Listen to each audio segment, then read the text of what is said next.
สบายดีพี่น้องอยู่กับสลีอีกคลิปหนึ่งมื้อนี้อยู่ที่หมู่บ้านพะโลงมาฮอดอีกหนึ่งคลิปปันนี้จุดนี้ที่สลีเคยถ่ายทำเกี่ยวกับการข้อเจ้าสาวอยู่ที่บ้านพะโลงอยู่ในคลิปนี้และมาในมื้อนี้นี่ฮอดขั้นตอนแต่งงานก็คืองานกินดอกวงทีมงานหมู่เพื่อนสลีก็คือทองมิวสิกนี่มารับใส่ดองนี่คือเจ้าบ่าวนี่คือหลานของเพิ่นนะเจ้าบ่าวอยู่ที่บ้านน้องกบเขตเมืองเสปูนจุดนี้บ้านพะลองเมืองพีนแข่งสวรรณเขตพี่น้องเนาะมาฮอดจุดเฮือนเจ้าสาวหลังนี้ล่ะอยู่ในขั้นตอนถอยรถเข้ามาสถานที่ตั้งตู้ตั้งเครื่องเสียงบัดนี้ทางหน้าจุดนี้คือสถานที่ตั้งในมื้อนี้นี่แหละวงเก่าบัดนี้ของมิวสิกเดินทางมาจากบ้านวังบ่วงบัดนี้หาสถานที่ตั้งบัดนี้นี่ฟังโต้ฟังเต้นก็เริ่มมาลายแล้วคนในจุดนี้เดี๋ยวมาเบิ่งทางนี้ก่อนอันนี้ทางเอื้อยในหมู่บ้านเพิ่นพากันเฮ็ดเวียกหลายๆอย่างฟังเฮือนครัวนี่ดิฟังนี่เพิ่นก็เกียมบอลประดับประดาทางนาวีที่มื้อแลงอันนี้นะกาบมะพร้าวที่เพิ่นเฮ็ดในตอนนี้ในภาพตอนนี้พี่น้องสถานที่ลำบงนาวิธีตกแต่งให้ประดับประดาให้งามมื้อแลงแล้วก็ฟังโต๊ะฟังเต็นท์บัดนี้ฟังเต็นท์นี่ดิเต็นท์มีอยู่2สุดบัดนี้เต็นท์2สุดแสดงกะเกียมขั้นตอนงานลำบงงานกินดองอีกจุดหนึงอีกคลิปหนึงหมู่บ้านพะล่องพี่น้องบัดนี้เอาลงตู้ก่อนบัดนี้ฟังนี่ตู้ก็สุดเก่าบัดนี้ตู้8 9 คูณ 8ตู้เบสเก่าเดี๋ยวสิได้ปล่อยเครื่องเสียงแล้วก็สิได้ติดตั้งแล้วก็สิได้ถ่ายทำหลายๆอย่างไปนำมาได้ขั้นตอนมื้อนี้อีก1คลิปบัดนี้บ้านพะล่องย้ำอีกครั้งนึงพี่น้องจุดนี้บ้านกว้างไปพุ่นและทางหน้าพุ่นแหละสิเก็บภาพเป็นขั้นตอนแต่ละอย่างแต่ละจุดอีก1คลิปเผาบรูทั้ง2ชนเผ่าบัดนี้สลีลงเครื่องเสียงฟังพุ่นเจ้าบ่าวอยู่ที่บ้านน้องกบพี่น้องเจ้าสาวอยู่ที่บ้านพะล่องในจุดนี้ในคลิปนี้ที่สลีถ่ายทำให้พี่ให้น้องให้ FC ได้ชมตอนนี้นี่แหละบ้านพะล่องเผาบรูเผามังกรถังหมู่บ้านพี่น้องเนาะโอ้เถาเพิ่นมาแต่ไสเนาะนี่มาแต่ป่ามาแต่สวนแล้วนี่เพิ่นใดอีหยังบัดนี้พูนหมู่บ้านกว้างไปพุ่นพี่น้องในจุดนี้ภาพนี้ให้ FC ได้เห็นนำกันอีก1คลิป1บรรยากาศงานแต่งงานกินดองในจุดนี้พี่น้องเนาะเมื่อคืนก็มีงานอีกจุดหนึ่งในคลิปหลังบ้านวังกุ้งกับบ้านนาโพเล็กกับบ้านวังกุ้งมาต่อในจุดนี้ของวงเก่ามันเนี่ยสลีถ่ายทำเปิดเฮ็ดเวียกหลายๆอย่างไปนำ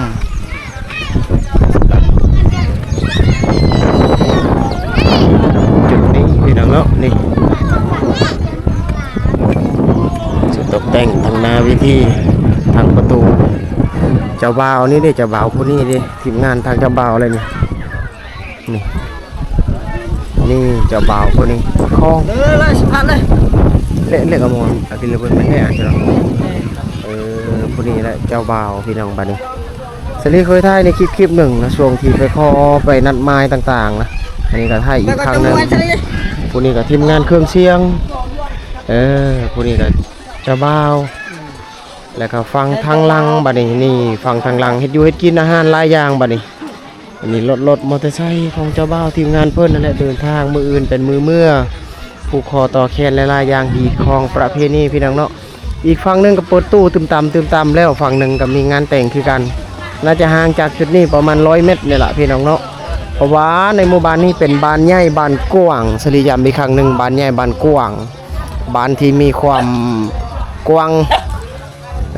ก็คือหลายหลังคาเฮือนนี่อันนี้มาเบิ่งทางนี้ก่อนจุดเฮ็ดอยู่เฮ็ดกินสถานที่เฮือนครัวนี่แหละเพิ่นได้อาหารแล้วเพิ่นน่าจะเฮ็ดอยู่เฮ็ดกินในจุดนี้แหละเกี่ยมอาหารต่างๆนี่ดิเพิ่นมุงด้วยผ้าบัดแล้วเพิ่นสร้างโต๊ะตั้งนี่ขึ้นมาบ่อนเฮ็ดอยู่เฮ็ดกินสถานที่ผู้หลักผู้ใหญ่ในหมู่บ้านฝั่งเฮือนครัวแม่ครัวพ่อครัว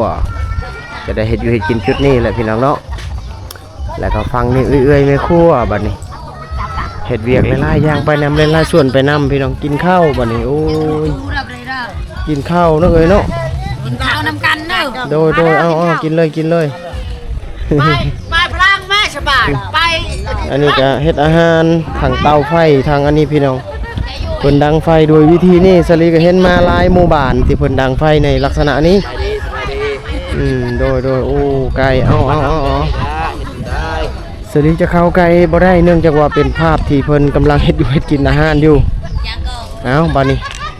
สลียันติดเรื่องเกี่ยวกับเนื้อหาในภาพ ให้เห็นประมาณนั้นก่อนพี่น้องเอาเดี๋ยวสิเก็บภาพหลายบอลขั้นตอนหลายจุดไปนำฝั่งเครื่องเสียงกับต่อซ้ายตอนนั้นแล้วเป็นที่เรียบร้อยมีแต่มือแรงทารุ่นฝ่ายแซงซีประดับประดาหน้าวิธีทางนี้ก็ตกแต่งวิธีอยู่พี่น้องครับฟังนี่บัดนี้บัดนี้เก็บภาพหลายๆขั้นตอนไปนำบัดนี้อีกหนึ่งงานเดือนซีรีส์จะไปเบิ่งอีกวงหนึ่งถ้าทำได้แล้วซีรีส์ก็สิทายเนื่องจากว่าคนเปิดเพลงยาลิกซิกพี่น้องเนาะมีเสียงเพลงขึ้นมาแล้วยากต่อการถ่ายทำคลิปลักษณะแบบนี้เอาบัดนี้การเกียบเลิกพี่น้องนะอาจารย์พื้นเทได้ทั้งเจ้าบ่าวเจ้าสาวเด้อทั้งผู้แสบผู้สาวเขาพี่ตัวผู้งามสาวานพะลองวัสันมักผู้สาวแบบใดก็เลือกเอาโลดมักผู้จอยหรือว่าผู้สูงผู้เตี้ยก็มีพี่น้องนะขันไปทั้งขวาแล้วก็มาอยู่ทั้งขั้วขันไปทั้งสายก็อยู่ทั้งซ้ายวัสันแล้วแต่ถนัดเนาะจัดให้แน่เพื่อนยังมูหูจักอยู่คุณน้อง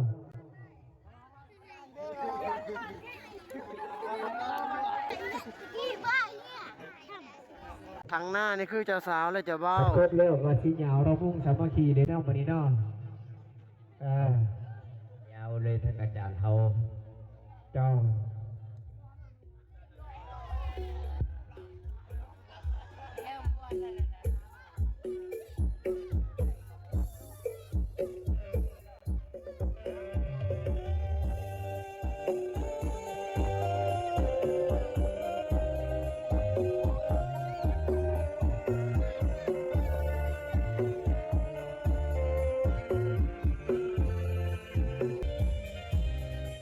สามีผู้น้อย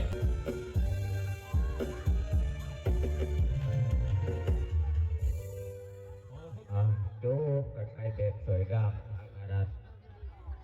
ลอบอาณาผสมเป็นเลิศมาสันดออาณาหักกันเลี้ยวเอากันเลี้ยวก็ให้เป็นระดับหมกแก้วมีติเพื่อจีบมีเซลให้เป็นผู้ถกเนี่ยพายเนาะเจ้าเลี้ยงลูกยิงกันตีเปง่ายเลี้ยงลูกสาเหตุที่ว่าเขาตรีต่อไปนั่นรักไปได้เงินบุญนอนตื่นให้ได้เกษตรแปดมือว่าให้ได้แก้วไม่โสดโสดอะไรจะมาบ้านมาเนี่ยวันจะฟังเบียดเนาะ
เ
อย่าได้อัปลาพาจากบริษัท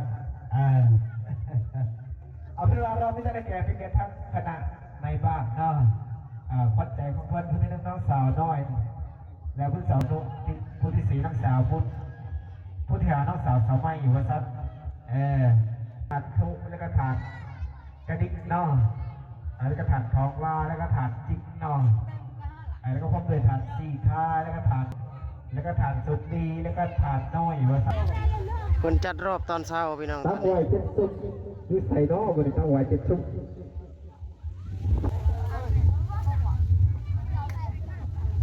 ออกมาแล้วเนาะเจ้าสาวเอาไปเลยเชิญทั้งจัดให้เป็นระเบียบเลยเด้อทั้งย่าอายเขาเด้ออาจารย์ซิ่งคองเจ้าเบาเนาะเป็นสนิทมงคลรอบตอนเช้าพี่น้องเลย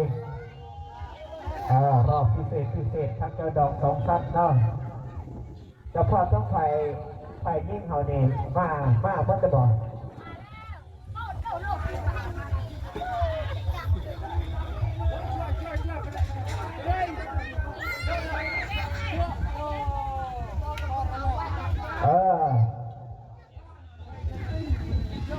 ออกกำลังกายตอนเช้าก่อนเด้อพี่น้องเด้อ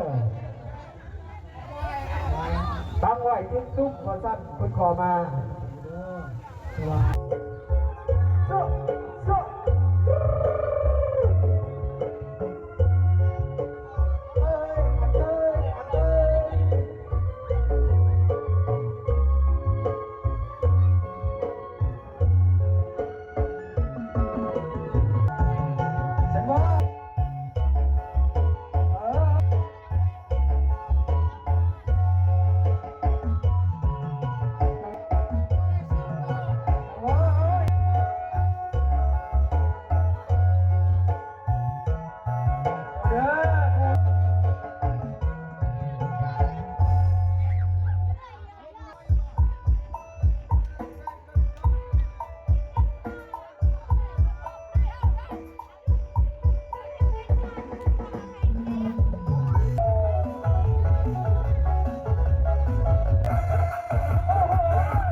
ไปส่งหน้าก่อนวันนี้นะวัดสวยเลยพี่น้องเลยทั้งเจ้าภาพกันด้วยเอาทั้งไอ้น้องวัดน้องโกมเฮาบอกพรรอบลำบงแล้วพี่น้องบัดนี้สีเมื่อบ้านของเจ้าบ่าวกูเครื่องเสียงแล้วพี่น้องตอนนี้กูเครื่องเสียงแล้วนะกูเครื่องเสียงสิได้เมื่อบัดนี้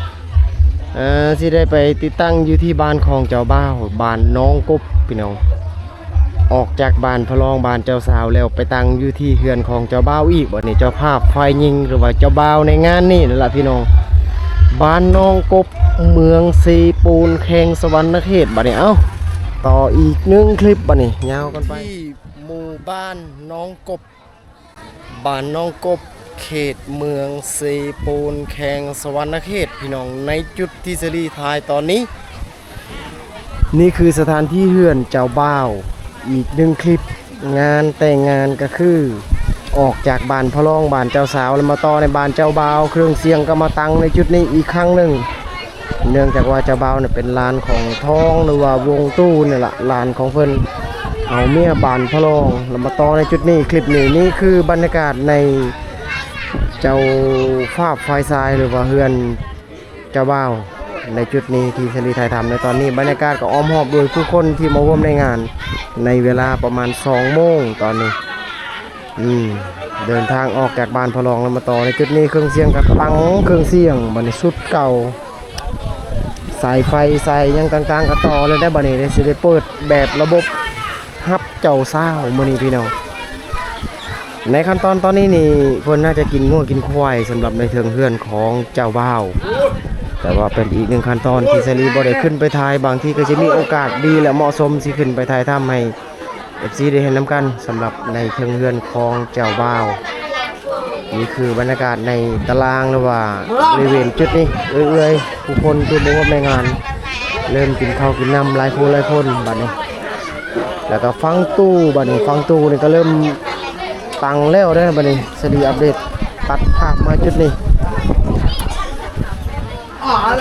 ภาพต่อเนื่องบัดนี้เก็บภาพต่อเนื่องพี่น้องแล้วจังสิได้ถ่ายทำต่อเนื่องบรรยากาศจุดอื่นไปนำในมื้อนี้หมดขั้นตอนสุดท้ายท้ายสุดแล้วจะได้เปิดเพลงแล้วจังสิได้ถ่ายทำเป็นบางช่วงบางระยะบัดนี้พรบัดนี้เจ้าสาวสิออกพรหน้าเวิธีในจุดนี้ เจ้าบ่าวเจ้าสาวเนาะสำหรับผู้สามครอบสามครัวให้เป็นสิริมงคลว่าซั่นออกมาก่อนระบุวันเนาะมาเฮือนเจ้าบ่าว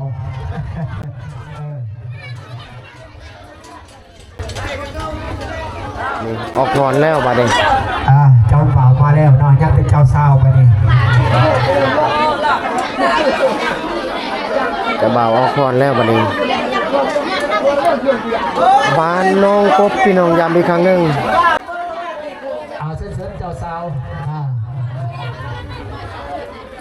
ออกมาเลยเจ้าบ่าวเพิ่นท่าแล้วเจ้าบ่าวนี่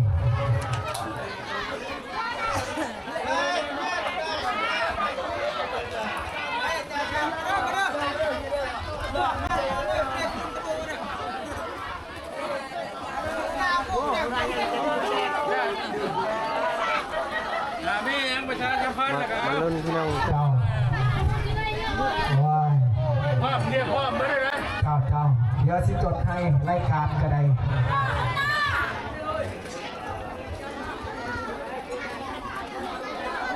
เจ้าบ่าวเจ้าสาวออกพรแล้วพี่น้องบัดนี้ เอาผู้ใดอยากม่วนก็มาเขียนเอาเด้อทำจำหมอจดหมายเขาเด้อที่ไหนครับพี่เนี่ยเพิ่นมาให้ถามว่าซุกมาเนาะเอาเชิญเจ้าสาวผมเลยทั้งเจ้าภาพเด้อเจ้าภาพใหญ่ใจดีเขาเนาะทั้งพ่อปู่พ่อปู่แม่ย่าว่าซั่น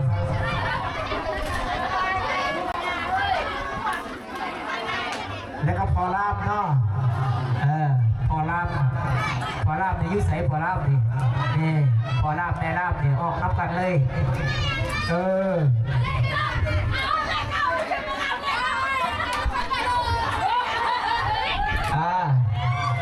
อย่าเอาเยาให้ด้วยให้เด้ออย่าเอาเยาเป็นน้ำกบให้เด้อ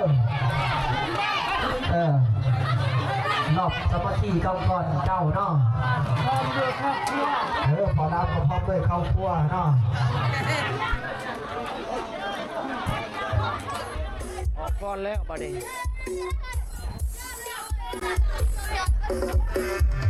เชิญอย่าเอาเยาให้เด้อลองบวชเด้อ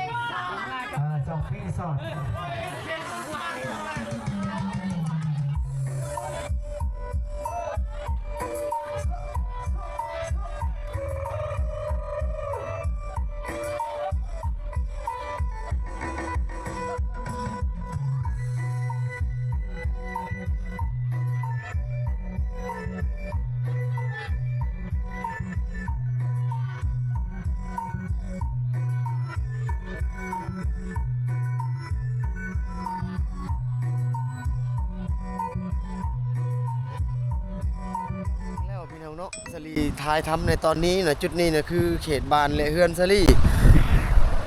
บัดทีนี้สลีก็อนุญาตปิดคลิปนี้จุดนี้กันก่อนนี่คืองานแต่ง